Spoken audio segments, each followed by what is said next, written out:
We are going to go straight for some immediate reaction, go back to Carolyn Presutti, who is a senior correspondent for the Voice of America, and she joins us now from Washington.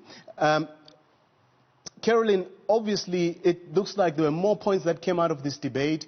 There were much more, the candidates were much more respectful towards each other. Give us your impressions of this debate. Definitely, I agree with you. Much more civilized than the presidential debate last week. However, I don't know about you, but I was a bit frustrated that they kept on avoiding the questions, the answers, both of them. I mean, both the vice president and Senator Kamala Harris avoided the questions, and they would pivot to whatever they wanted to say, to whatever their sound bites were that they practiced. And so that tended to be frustrating, not only for me, but I also talked to an Ohio voter, and he said, I stopped watching after an hour. He said, I got very frustrated. And let me tell you what else he said. He said, I was hoping to hear strategy, policy, and vision for the future. I'm not listening to either of the candidates anymore in this debate. So it's always sad when the American public loses because we don't get policy out of that. Now, they did talk about a lot of issues, don't get me wrong. Not much that we hadn't heard before, though. But was it not expected, given the fact that they are vice presidential candidates and that they are supporting the positions of the presidential candidates, but also on the issue of them ducking questions? I got the same impression, but also I think it was also the function of the moderator to get them to answer those questions. I think particularly the last question that was asked to Mike Pence around the issue of race, where he actually went on and gave a totally different answer.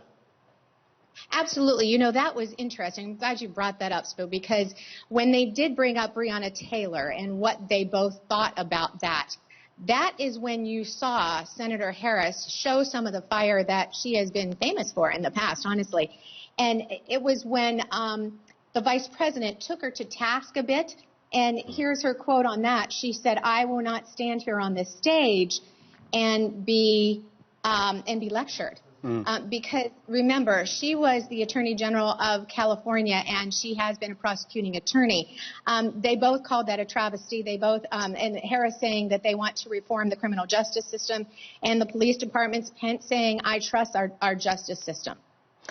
And obviously, exactly, and obviously, the issue of the Supreme Court was always going to be another issue. There, you had that Pence there coming out to saying he's more enthusiastic about the nomination of Amy Coney Barrett, and that she must not be attacked on the Christian faith. And then we saw Kamala Harris actually putting across their what I would say religious credentials about how the fact that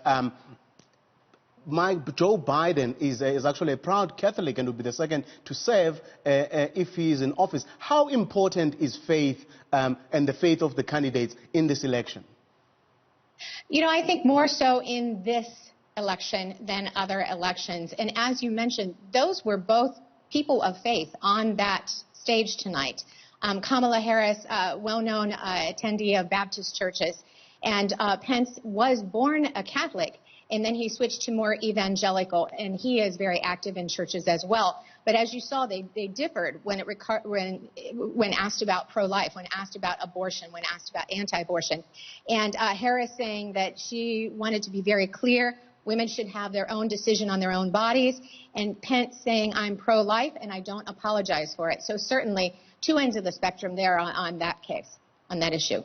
And I think here, Carolyn, lastly, as you are saying that they did come across very clearly on some of the key positions that they hold on these different issues. And now we're looking ahead to the second presidential debate. Will it happen? Will it not? What is the health status of President Trump? My goodness, that is the $1,000 question in this country, right? Will we have that next presidential debate? It is supposed to be before a town hall in Miami, Florida, in about a week away. The president says, yes, I will go. I am planning on attending this debate. The vice president asked today, said we should not go if he still has COVID. And the mayor of Miami, Florida, also saying they should not be traveling in this state if there is a COVID risk. So you have varying opinions. I truly believe that the Presidential Commission was waiting until the end of this debate and to see about the president, how he's doing. You know, how is he recuperating? Whether or not to make a decision on that next debate, whether or not they postpone it. Maybe they can both appear in video. Maybe we switch it up and not have a town hall at that specific debate. We shall see.